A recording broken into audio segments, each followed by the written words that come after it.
નમસ્કાર મારા વાલા દર્શક મિત્રો, દેશ વિદેશમાં રહેતા મારા દરેક દર્શક મિત્રોને ડૉક્ટર શરદ સોનીના હર હર મહાદેવ અને જય સ્વામિનારાયણ. મિત્રો, આજના વિડીયોમાં હું એક એવા પ્રોબ્લેમ વિશે વાત કરવાનો છું અને એ પ્રોબ્લેમથી દુનિયાભરમાં ઘણા બધા લોકો પરેશાન છે અને મારો વિડીયો જે લોકો જોતા હશે એની અંદરથી પણ 25% લોકો તો આ પ્રોબ્લેમથી ચોક્કસ પરેશાન હશે. અને મિત્રો, એ પ્રોબ્લેમનું નામ છે મિત્રો કોન્સ્ટિપેશન એટલે કે કબજિયાત. મિત્રો, વિશ્વની 25% પોપ્યુલેશન કબજિયાતનો સામનો કરી રહી છે.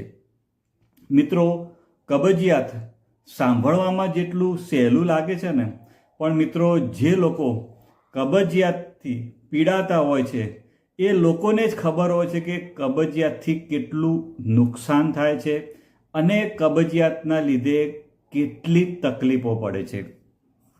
મિત્રો, તમે કબજિયાત માટેની ઘણી બધી દવાઓ ટ્રાય કરી લીધી હશે.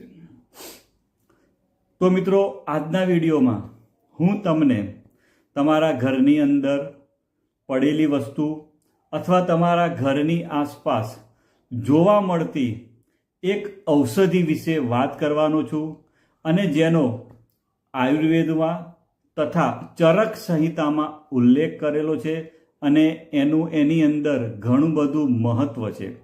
તથા વાત કરું તો મોડર્ન સાયન્સમાં પણ કબજિયાત માટે એને ખૂબ જ ઇફેક્ટિવ માનવામાં આવે છે અને એના વિશે તમે જરૂરથી જાણવા માગશો. મિત્રો, આજના વિડીયોમાં જે ઔષધિ વિશે વાત કરવાનો છું અને એની અંદરથી આપણે એનો જ્યુસ બનાવવાનો છે. તો મિત્રો, એ ઔષધિનું નામ છે મિત્રો દૂધી અને આપણે એનો જ્યુસ બનાવવાનો છે. મિત્રો, આજના વિડીયોમાં હું તમને બતાવીશ કે કેવી રીતે દૂધીના જ્યુસ વડે આંતરડાની સફાઈ કરી શકાય, પાચન શક્તિને મજબૂત કરી શકાય અને જૂનામાં જૂની કબજિયાતથી કેવી રીતે છુટકારો મેળવી શકાય. મિત્રો, દૂધીનો જ્યુસ નીકાળવાની સાચી રીત અને કેટલી માત્રામાં તમે તેને લઈ શકો એ બધી વાત આજના વિડીયોમાં તમારી સાથે કરવાનો છું. તો ચાલો મિત્રો, એક પણ મિનિટની વાર કર્યા વગર આપણે આ રસપ્રદ વિડીયોની શરૂઆત કરીએ અને આ બધી જ બાબતો વિશે આપણે પૂરી ડિટેલમાં જાણકારી લઈએ. મિત્રો, દૂધી આપણા પાચન તંત્ર માટે કુદરત તરફથી એક ભેટ કહેવામાં આવે છે. મિત્રો, દૂધીની અંદર 96% પાણી હોય છે. સાથે સાથે દૂધીની અંદર carbohydrates, fibre, iron, calcium, potassium, magnesium, phosphorus, zinc અને વિટામિન સી ભરપૂર માત્રામાં હોય છે. સાથે સાથે એની અંદર થોડી માત્રામાં રાઇબોફ્લેવિન, થાયામીન, વિટામિન B6, નિએસિન અને ફોલેટ પણ હોય છે. મિત્રો, આયુર્વેદના અનુસાર વાત કરીએ તો દૂધીને ઠંડક આપવાવાળું કહેવામાં આવે છે અને પિત્ત દોષને શાંત કરવાવાળું પણ કહેવામાં આવે છે. મિત્રો, જો પિત્ત દોષ વધી જાય તો આપણા શરીરમાં ઘણી બધી પ્રોબ્લેમ થવાના ચાલુ થઈ જાય છે અને એક પ્રોબ્લેમ થાય છે એ જે છે કબજિયાત. કોન્સ્ટિપેશન પણ મિત્રો પિત્ત દોષને વધવાથી થાય છે અને દૂધીનો જ્યુસ હું જેના વિશે આજે વાત કરવાનો છું એ દૂધીનો જ્યુસ પીવાથી મિત્રો કબજિયાતમાં ચોક્કસ રાહત થાય છે. મિત્રો, આજના વિડીયોમાં હવે દૂધીનો જ્યુસ બનાવવાની રીતની વાત કરવાનો છું. તો તમારે પહેલાં તમારે એની છાલ ઉતારી દેવાની છે અને તમારે એના નાના નાના ટુકડા કરી લેવાના છે. પછી તમારે એક ટુકડો ટેસ્ટ કરવાનો છે. કોઈ દિવસ ટેસ્ટ કર્યા વગર દૂધીનો જ્યુસ બનાવવાનો નહીં. પહેલાં એક ટુકડાને તમારે ટેસ્ટ કરવાનો છે. મારી વાત બરાબર ધ્યાનથી સાંભળજો.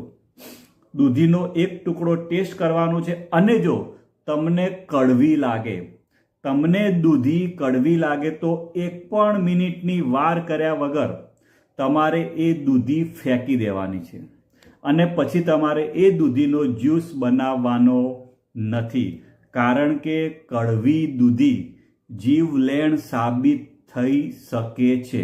એટલે તમારે એનો ટેસ્ટ કરવાનો છે અને જો ટેસ્ટ કરતા કડવી લાગે તો તમારે એને 1 પણ મિનિટની વાર કર્યા વગર, 1 પણ મિનિટનો વિચાર કર્યા વગર તમારે એ દૂધીને ફેંકી દેવાની છે. અને જો તમે એનો ટેસ્ટ કરો ને ટેસ્ટ જો બરાબર લાગે કે ના કે આ દૂધી ખાવા લાયક છે, પછી જ તમારે એ દૂધીના ટુકડાને તમારે મિક્સચરમાં નાખવાનો છે અને તમારે એનો જ્યુસ બનાવવા માટે ઉપયોગ કરવાનો છે. દૂધીના જે ટુકડા છે એને એક મિક્સચરમાં નાખો, સાથે નાનો ટુકડો આદુ, જેને આપણે જિંજર કહીએ છીએ, તો નાનો ટુકડો તમારે આદુનો લેવાનો છે અને થોડાક ફુદીનાના પાન પણ નાખવાના છે. અને બીજું કે તમારે એની અંદર કોઈ પ્રકારનું પાણી એડ કરવાનું નથી અને તમારે સીધું એને મિક્સચરમાં ગ્રાઇન્ડ કરી અને તમારે એ જ્યુસ તૈયાર કરી દેવાનો છે. દૂધીનો જ્યુસ તૈયાર થઈ જાય પછી તમે એની અંદર 1 ચમચી લીંબુનો રસ નાખી શકો છો અને ચપટી કાળા મરીનો પાવડર પણ તમે નાખી શકો છો. હવે આપણે 1 દિવસમાં કેટલો દૂધીનો જ્યુસ પીવો જોઈએ?